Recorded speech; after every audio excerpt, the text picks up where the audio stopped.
Donald Trump and Kim Jong-un. They're both in Singapore. Their meeting is being called historic, and with good reason. It will be the first time that a sitting American president is holding a summit with a North Korean leader. They're staying in separate hotels for the moment, but diplomats from both sides met today for some last-minute preparations for the summit tomorrow. Kim Jong-un was the first to arrive. He was received by Singapore's finance minister yesterday. This is the second time that Kim has stepped outside Pyongyang for a summit. The North Korean leader traveled for the first time to China in March for a surprise meeting with the Chinese President Xi Jinping. Surprise for the rest of the world, of course. She was expecting Kim. Kim Jong-un borrowed a plane from China to travel to Singapore. He brought his bodyguards an armoured limousine on another plane. 2 planes for this man, again loaned by China, the second plane too. The North Korean leader's cargo included food and other essentials for the visit, some interesting ones. We'll talk about that later. Beijing took special permission from Washington to ensure that Kim Jong-un gets 2 planes for this summit. Remember, as per the present sanctions, no country can loan planes to North Korea. On Sunday, Kim met with Singapore's Prime Minister. Just a few hours back, a flurry of activity was seen outside the St. Regis Hotel where Kim is staying. The North Korean leader was spotted walking around the Flower Dome at Gardens by the Bay with his entourage. He was also seen at the Marina Bay Sands and appeared to be heading up to the Sky Park. He's living it up there in Singapore. His sister Kim Yo-jong was spotted with him.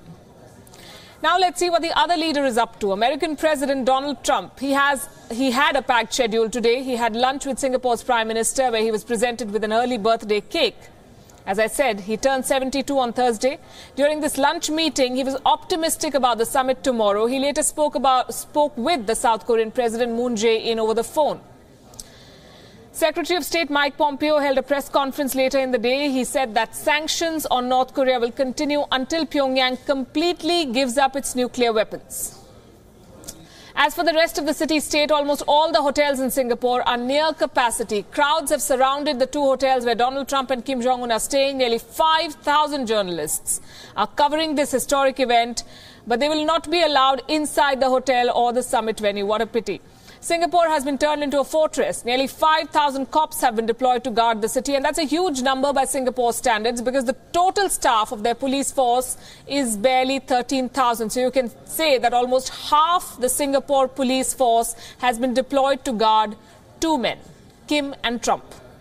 These 2 men have been at loggerheads for months now. Fireworks on Twitter had become almost routine. The name-calling was unprecedented between 2 heads of state. During his first year in office, Donald Trump targeted Kim with insults and even threats of a nuclear war. Kim was not one to mince words. He gave it back as good as he got. So the fact that they're meeting to talk peace is nothing short of miraculous. Here's how this came to pass. To put it mildly, North Korea's nuclear missile program has been a headache for the Americans. For Kim Jong-un, it's his biggest bargaining chip. But in a recent wave of rapprochement, North Korea says it's willing to give up its nukes. And after much back and forth, Donald Trump and Kim Jong-un will meet for a summit in Singapore. The road to Singapore was not easy. The Americans and the North Koreans have been sworn enemies. Donald Trump's first year in office was marked by bitter exchanges with Kim Jong-un. The North Korean leader replied in kind, calling Trump mentally deranged and a dotard. The US president's name-calling, bluster and insults only added to the tensions. North Korea best not make any more threats to the United States. They will be met with fire and fury like the world has never seen. Rocket Man is on a suicide mission for himself and for his regime. But 2018 brought with it a remarkable turnaround. Diplomatic overtures between North and South Koreas led to a thaw between the 2 sides.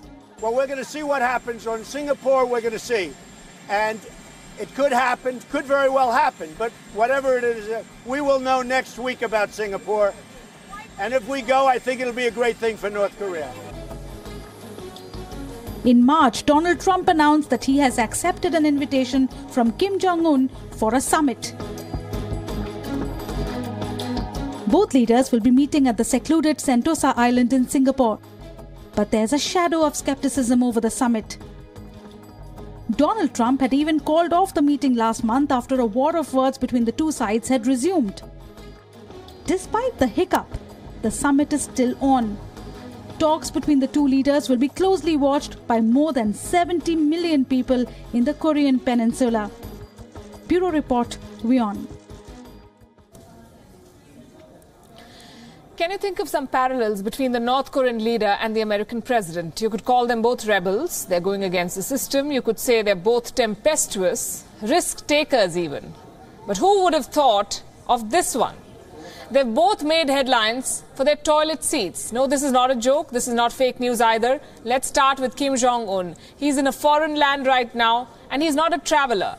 He doesn't do it very often. So like most other leaders, he's carrying his personal belongings to feel at home. Well, a little more than the others, let's say. The North Korean leader has come with his own toilet, believe it or not. You might wonder why. This is what we've been told. This is what we've picked up. Kim Jong-un fears of being spied upon in a foreign land.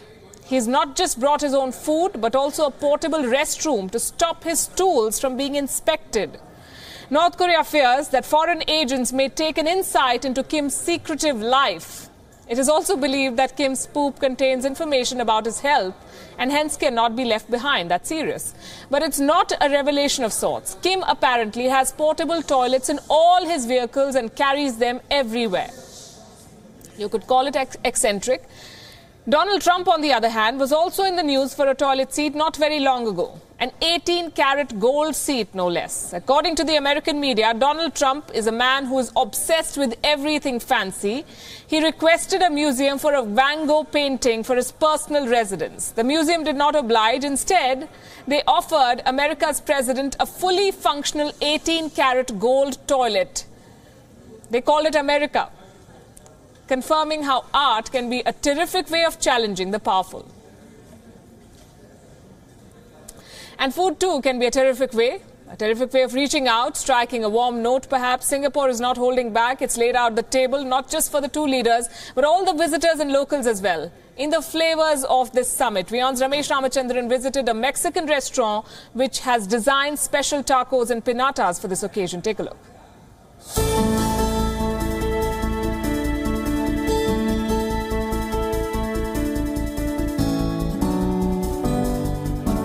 Continuous coverage here on WION of the much anticipated meeting between Donald Trump and Kim Jong-un from Singapore brings us to this quaint little restaurant called Lucha Loco, a Mexican themed restaurant here in Singapore, which has designed a special menu befitting the occasion of the Trump-Kim summit.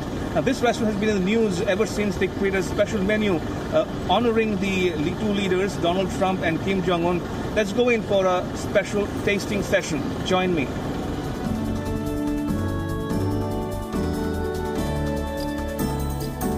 All right, so I'm inside the Lucha Loco restaurant here in Singapore, which is in the news after it designed a special menu befitting the occasion of the much anticipated meeting between Donald Trump and Kim Jong-un here in Singapore.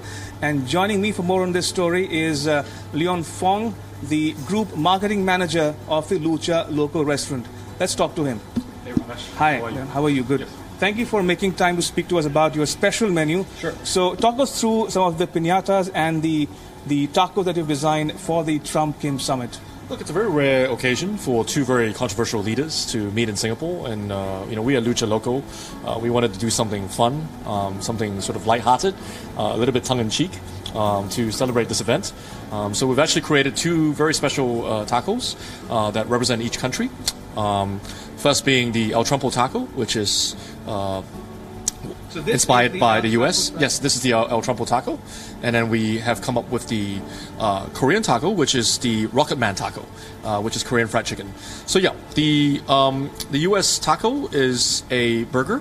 It's inspired by a cheeseburger. It's molten melted cheese on top of a beef patty that we mince ourselves.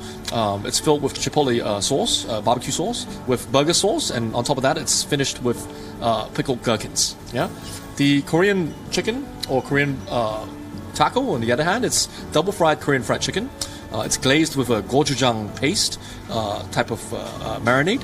And then on top of that, it's finished off with sesame seeds and radishes. And you're calling it the Loco Taco Summit. So just I'm curious to ask you, so who do you think is winning this contest, the face-off here? That's a tough one. Lucha Loco is very much based on Lucha Libre, which is the wrestling, culture in Mexico. So we wanted to play on the fact that both presidents of both leaders were going to wrestle each other. But jokes aside, I hope that the summit will bring peace. I hope that we'll have a very good outcome from this occasion. I think it's the very first time that the U.S. president is meeting a North Korean leader, right? So just that in itself, I think is an achievement worth celebrating. All right, on that note, Leon, thank you so much for making time to speak to us. Appreciate it. Thank you. Thank you for your time. Thank you. So there you heard it from Leon Fong, the group marketing manager of Lucha Loco restaurant here in Singapore, which has come out with a special menu of tacos and the piñatas befitting the occasion of the Trump-Kim summit. Now, we're calling it the Trump-Kim Culinary Face-Off. Who is winning, who is not, we'll come to know on Tuesday morning. With video journalist Mukesh Thankla, I'm Ramesh Ramachandran in Singapore for WION. Well, the world has not seen much of Kim Jong-un. He hardly steps out of Pyongyang, and he held his first bilateral engagement only this year. But there's a man who looks like him, who was detained by the security officials in Singapore and who's leaving quite an impression at this summit. Take a look.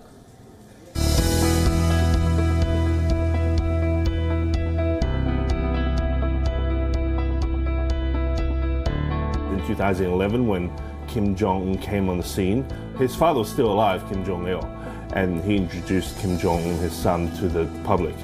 And as soon as he came out, I thought, wow, this guy looks like me, And then when everybody started saying so, I thought, well, it's not just me, it's everybody. Well, I can make some money impersonating it.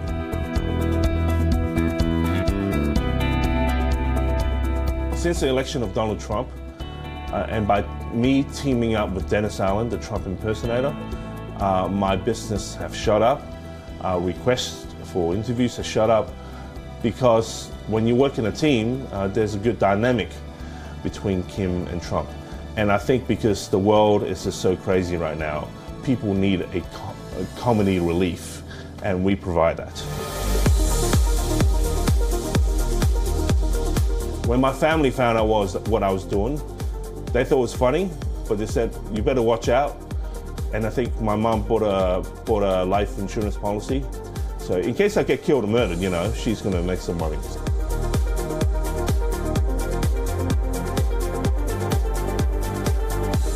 And the process is like 3 hours of getting the haircut, and I had to invest on, doing the makeup. And probably the best part of this job, I get to eat really delicious food, and I have the perfect excuse to get fat. I felt that as my career depends on this, I need to be there, take out of the whole situation.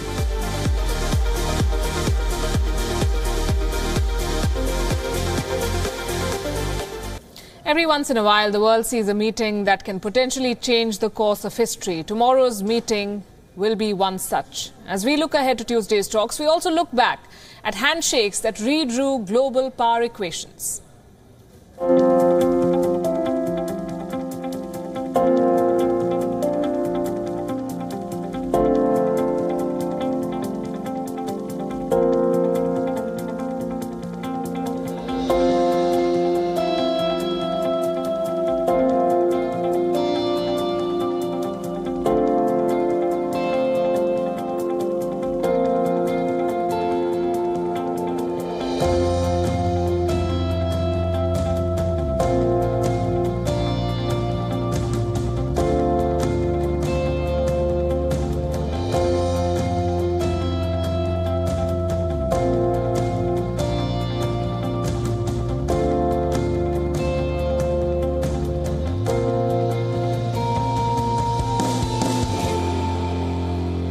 It's the week of summits. One event, 6 photos, 6 different stories of what happened. When some of the world's most powerful leaders meet, one is eager to know who had the final word, who had the upper hand. But if you look at the 6 different official photos that have emerged from the G7 summit in Canada recently, you'll realize it's all about perspective. There was one tense meeting and several completely different photos of what transpired. You decide for yourself. One key moment in a 2-day meet of the world's 7 richest democracies. The G7 summit was coming down to the wire. The leaders had promised some kind of compromise statement despite their deep divisions on trade. But if you were to ask what happened at the meet, the answer would depend on which photo you decided to go by. That's because each of the countries present at that tense meeting released their own official photo with an entirely different perspective of the same event. The White House released the first view of the scene with this photo. In the American version, Donald Trump can be seen apparently calm, leaning back confidently with a skeptical, almost sarcastic air. His arms crossed in a rebuff to the other leaders, bent towards him pleadingly. Within minutes, the French president's office responded with a different portrait, this one taken from the opposite angle. The French photo shows Macron negotiating with his American counterpart, gesticulating to make a point. The other leaders have fixed him with their regard, apparently fascinated. Merkel's face is hidden by a neighboring official's head. That's when Merkel's press team responded with this photo, showing the German Chancellor dominant. Her fists planted on the table, she looms above an apparently nervous Trump, looking up at her and listening without response. Something about the photo caught the imagination of the web, and it was the German version that went viral, popping up all over social media and generating a series of memes. Then came the Italian's version, a relatively humble one that perhaps reflected that Italian Premier Giuseppe Conte had been in the job for fewer than 3 full days. Not to be left behind, Japan released this official photo showing Prime Minister Abe with his fists on the table, looking questioningly at Donald Trump. Finally, hosts Canada got in the last word. The frame is wider in their official photo and makes sure host Trudeau, absent from other images, is visible. Clearly, the G7 power equation lies in the angle of the beholder. Bureau Report, WION. Now, in a landmark move, the Government of India has opened its door for senior management positions for professionals from the private sector. The National Government Hiring Agency has announced lateral recruitments for 10 posts at the level of Joint Secretary for non-civil servants. According to this circular, anyone with the required expertise with 15 years of experience and above the age of 40 can apply.